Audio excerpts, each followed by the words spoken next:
Cerita berlanjut. Luffy teringat saat ia kecil di mana ia dimarahi oleh Garp si kakek karena Luffy ingin menjadi seorang bajak laut. Sekarang Luffy tidak ingin menyerah meski dikejar oleh marinir yang sekaligus kakeknya juga.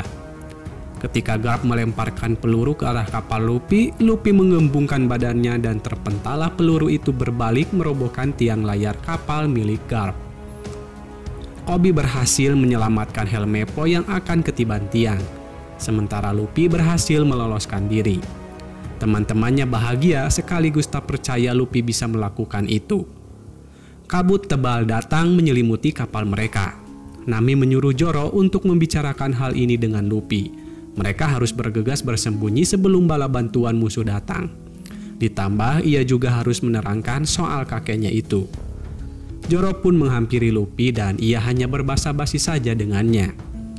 Tiba-tiba Luffy mencium bau masakan. Teman-temannya mengira Luffy mengalami gegar otak. Dengan mengikuti aroma itu, mereka pun sampai di Baratie. Di sana Luffy ingin mampir dan makan dulu. Saat masuk ke tempat itu, semua meja sudah terisi penuh. Tapi dengan sedikit uang tips dari Nami, si pelayan bersedia menyiapkan meja untuk mereka. Sementara di dapur, Sanji kena marah oleh si kepala koki karena ia memasak yang bukan ada di menu.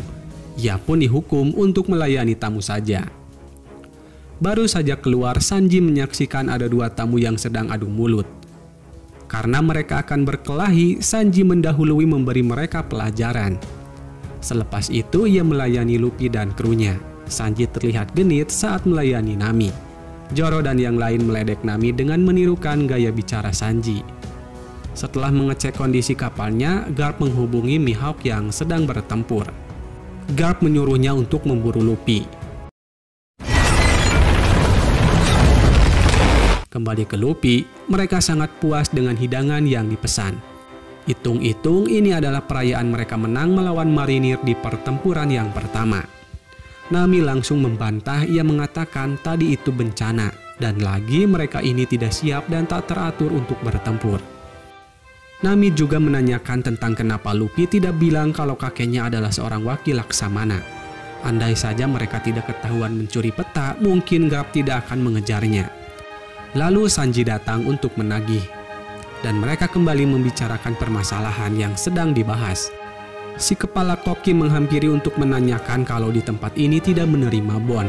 Luffy yang polos ia menjelaskan bahwa makanan ini akan ia bayar setelah menemukan harta karun One Piece.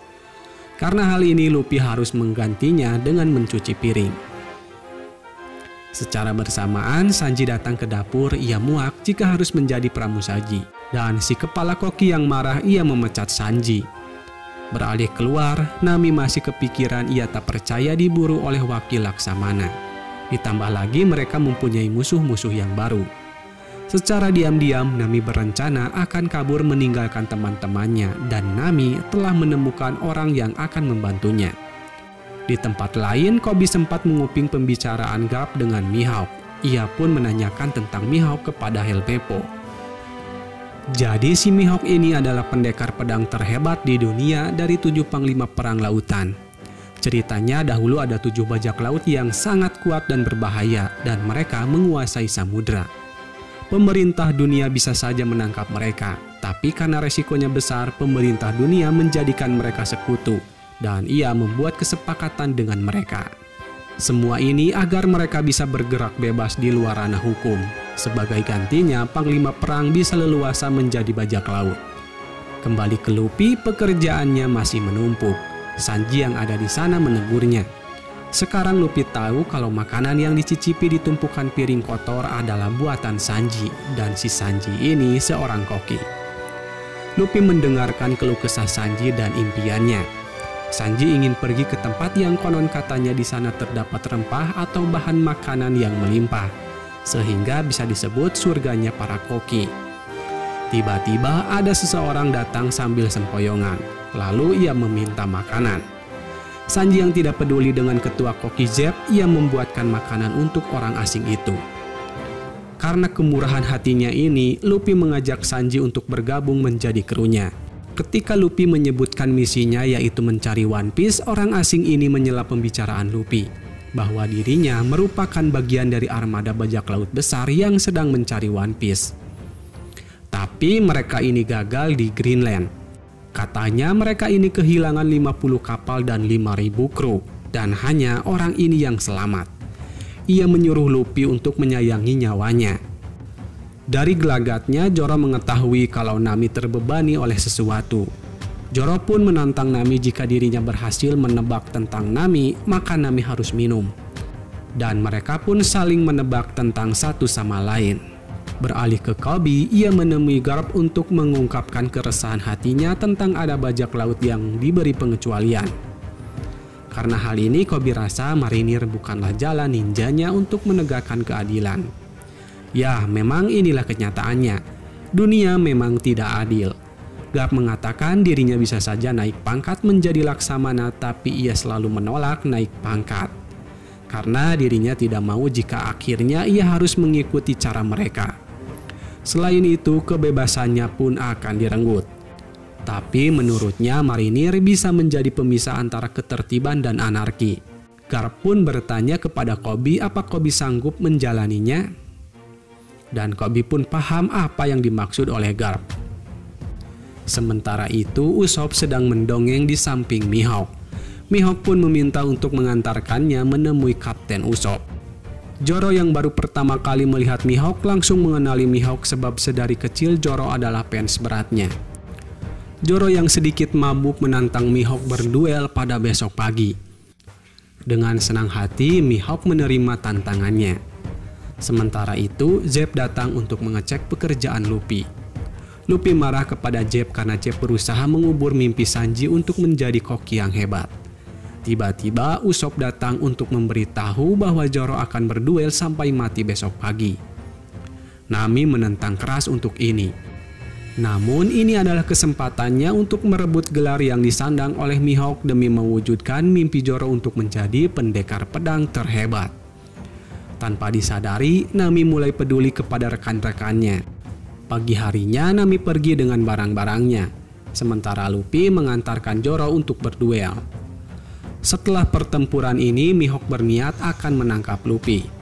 Untuk melawan Zoro, Mihawk hanya menggunakan belati kecil, tapi cuma dengan belati sekecil itu, Zoro kewalahan menghadapinya. Karena penasaran, Nami tidak jadi pergi meninggalkan teman-temannya. Setelah dua pedangnya patah, Zoro sudah siap untuk mati. Seketika saja Mihawk menebas tubuh Zoro. Sebelum Mihawk pergi, ia menanyakan tujuan Luffy. Selain itu, Mihawk menantang Zoro jika sudah lebih kuat maka temuilah ia lagi. Zoro yang terkapar semakin termotivasi meski ia menderita luka yang cukup parah. Lalu Luffy dan yang lain membawa Zoro yang sudah tak sadarkan diri ke kapal. Nami menyuruh Luffy pergi ke Baratie untuk mencari seorang dokter. Nampaknya Zep sudah tidak marah lagi kepada Sanji. Sekarang mereka berdua terlihat akur. Luffy datang meminta bantuan. Sialnya dokter terdekat ada di Pulau Konomi yang jaraknya 2 hari perjalanan. Sanji berniat membantunya. Zep yang tergugah pun demikian. Dengan pengalamannya, Zep menjahit luka Zoro dan menutupinya dengan kulit ikan. Itu bertujuan agar lukanya cepat sembuh. Kondisi Zoro sangat kritis. Zep menyuruh untuk menjaga Zoro agar tetap hidup dengan cara bicara atau bercerita untuknya. Semua ini bertujuan agar Zoro tahu kalau teman-temannya ada bersamanya. Di tempat lain, Mihawk menemui Garp hanya sekedar menyampaikan kalau ia tidak mau menangkap Luffy.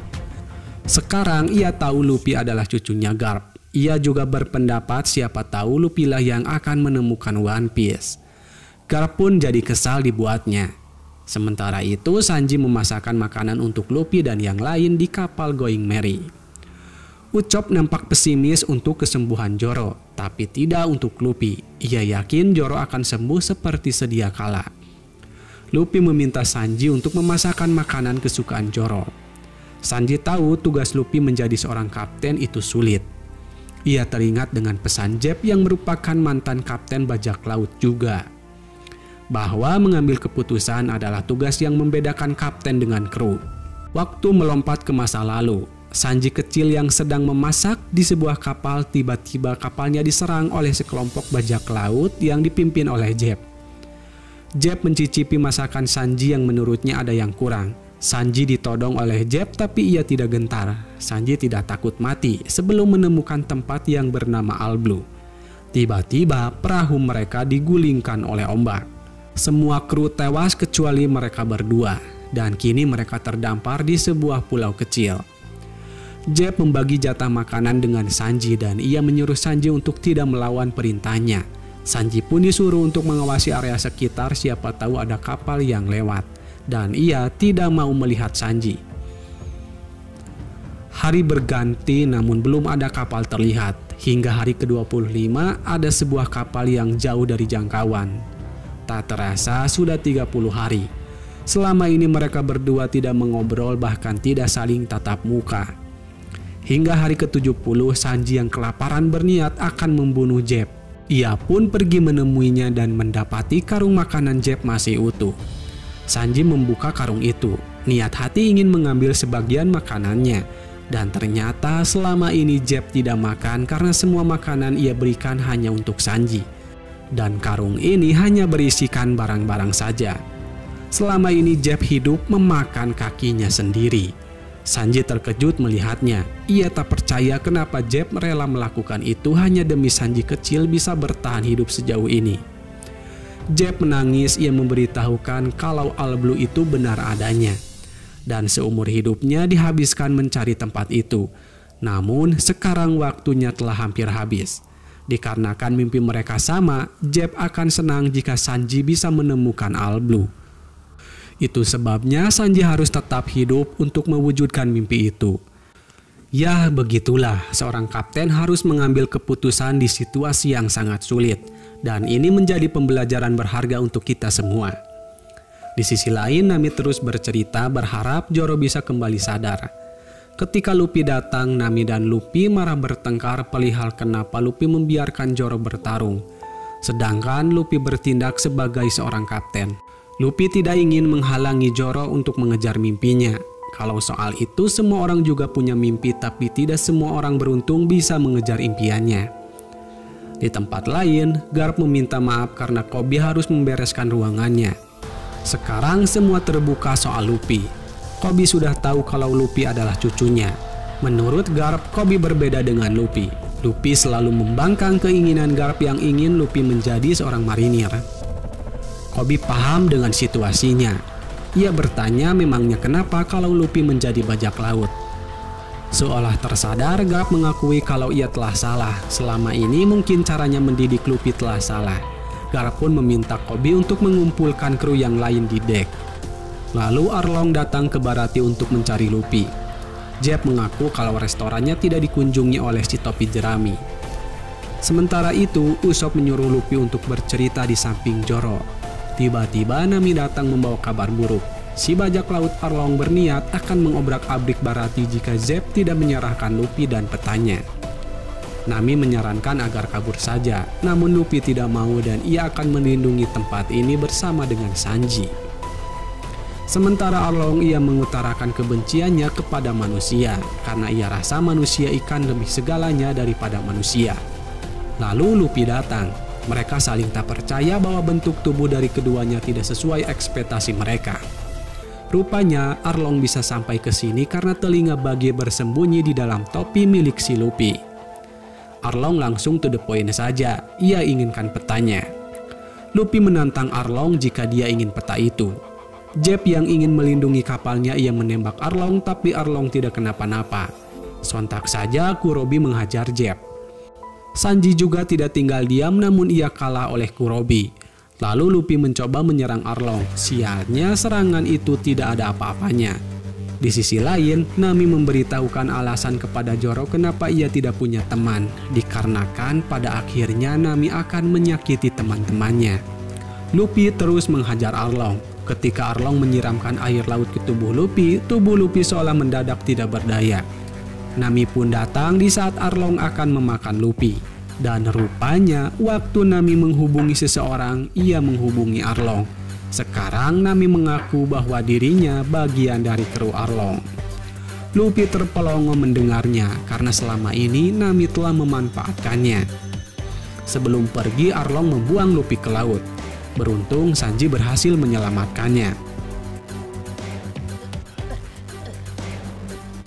Tanpa diduga, Garp memberikan pengumuman kalau ia dan krunya jangan lagi bermain-main untuk menangkap Luffy dan krunya. Para bajak laut ini harus segera diadili. Ketika Sanji membereskan barang-barang yang berserakan di kapal Baratie, Zep memarahinya. Ia menyuruh Sanji untuk pergi. Zep tidak ingin Sanji menghabiskan waktunya di sini. Sebab Zep menyelamatkan hidup Sanji agar Sanji bisa menemukan All Blue. Dengan terpaksa, Sanji akan menerima ajakan Luffy menjadi krunya. Di sisi lain, Luffy mencurahkan isi hatinya. Ia memberitahukan apa yang terjadi dan Luffy mengakui bahwa dirinya tidak ingin kehilangan Zoro dan membutuhkannya. Zoro pun menyauti perkataan Luffy. Seketika saja Luffy sangat kegirangan. Mengetahui keadaan temannya sedang tidak baik-baik saja, Zoro bersumpah bahwa ia akan selalu berada di sisi Luffy berjuang bersama untuk menemukan One Piece. Dan inilah sumpah sang wakil kepada kaptennya. Usopp datang, ia juga ikut senang. Luffy sudah memutuskan bahwa kru mereka harus lengkap, jadi Luffy akan mencari Nami sebelum berlayar ke Greenland. Ditambah Sanji bergabung menjadi bagian kru topi jerami. Sebelum kapal mereka berlayar, Sanji mengucapkan rasa terima kasihnya kepada Zep yang telah berkorban dan merawatnya serta menyayanginya selama ini. Rupanya kepala Buggy tertinggal. Hal ini adalah keuntungan bagi Luffy demi bisa mencari Nami. Dan film pun bersambung.